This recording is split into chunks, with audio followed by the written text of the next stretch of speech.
And in geopolitical news, President Trump pulling back from further military action after Iran's missile strikes on bases that house U.S. troops caused no casualties, but told Iran he would further tighten U.S. sanctions. Here's what he said about the decision to kill Iran's top commander. In recent days, he was planning new attacks on American targets, but we stopped him. Soleimani's hands were drenched in both American and Iranian blood. He should have been terminated long ago. Yesterday, cabinet secretaries and other officials held briefings for all 535 members of Congress. And joining us right now is Senator Angus King. He serves on the Armed Services and Intelligence Committees. Good morning to you, and thank you for joining us. Good morning. Tell us about what you learned from those briefings. Well, I make it a policy not to talk about specifics of classified briefings, so I really don't want to go into details. I think I'm a member of the Senate Intelligence Committee, so I had a classified briefing the day before on the intelligence surrounding the Soleimani strike. So I didn't really learn much new in the briefing yesterday. I think what really got under people's skin, and no doubt you've seen Mike Lee's reaction, was the suggestion by the briefers that it was somehow unpatriotic or supporting the enemy or something like that to debate where we go from here on Iran.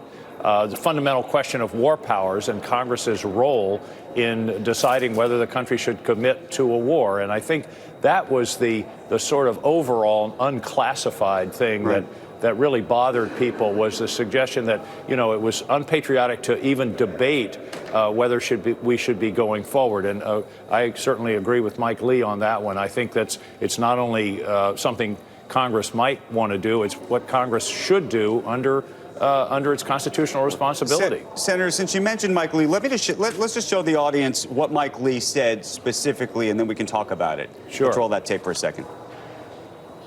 The briefing lasted only 75 minutes, whereupon our briefers left. This, however, is not the biggest problem I have with the briefing, which I would add was probably the worst briefing I've seen, at least on a military issue, in the 9 years I've served in the United States Senate. What I found so distressing about that briefing was that one of the messages we received from the briefers was, do not debate, do not discuss the issue of the appropriateness of further military intervention against Iran. And that if you do, you'll be emboldening Iran. So, Senator, you're saying you agree with Mike Lee? Absolutely. I think, you know, over the years, the Congress has gradually abdicated its power, particularly in terms of committing the country to war, to the president, not just this president, but this goes back for many years. The last time Congress declared war was in 1942, and there have been these authorizations, one right after September 11th, one right before the Iraq War, neither of which apply to what's going on with Iran. So many of us are deeply concerned about this. Congress doesn't want to take these kind of votes. They don't want to take that responsibility. Presidents haven't usurped this power. Congress has given it away. But I think, as I say, what really bothered Mike yesterday, and you saw it in the clip, was the suggestion that we shouldn't be debating it because that emboldens the enemy. Senator, that just doesn't fly in terms of what our constitutional responsibility is. Were you satisfied with the president and the administration's explanation for the killing of the commander? Well, I think they've made a good case that this guy deserved to be killed, and nobody on this side of the ocean is mourning his death. I mean, he was a very, very dangerous and bad guy. The question that I had that I'm not fully satisfied is why last Friday? What had happened that provoked this rather startling strike at this particular moment in time? He's been a bad guy for 20 years, and both the Bush and the Obama administration had opportunities to take him out and decided not to because of the fallout, and we're already seeing the fallout. I think probably the most significant is 2 weeks ago there were protests in Iran against the Iranian regime, and now the protests in Iran are against us. We've essentially unified the Iranian people and undercut whatever success the maximum pressure, the sanctions campaign was taking. The other piece, of course, is it now looks like there's an even chance we'll be pushed out of Iraq by the Iraqis. And ironically, one of Soleimani's goals was to get us out of Iraq. And we may have hastened that goal by this action. So I'm not.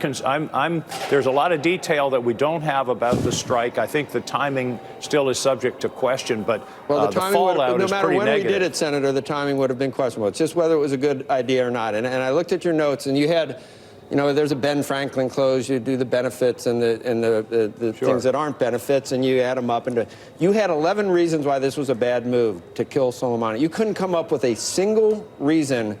Well, you know, whether he orchestrated an attack on the U.S. Embassy, which is American territory, whether he killed 600 Americans and maimed 600 Americans, whether he's killed thousands of people, and we finally have a chance when he's ramping things up and still fomenting terrorism. He was called a terrorist by the Obama administration, that he was designated a terrorist. Absolutely. So to just keep saying, why now, why now, why now, without coming up with a single positive that could result from this, seems to me that we've taken partisan rancor, even to where killing a terrorist, you can't say it's a good thing because Trump is a bad guy. You didn't ask me that question. If you had said, are there positives to taking out Soleimani, I would say absolutely there are. He was a mastermind, and he had a great deal of charisma. He had influence over the proxies in the region.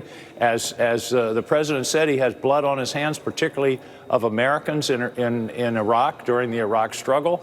And that was, there's no question, he was a terrible guy, and taking him out is a positive, but you have to also weigh that against the negatives. And at this very moment, I mean, we'd be having a very different discussion right now if the Iranian missiles had killed Americans night before last. 24 hours ago, we were on the brink of a serious war. And so you have to weigh all of those things together. And I'm just not sure. But clearly, as I said at the very beginning, Soleimani was a bad guy. It's a good thing that he's gone. The question is, on balance right now, has it improved? Has it made us safer in the Middle East? Has it made Americans safer in that region? I don't think so.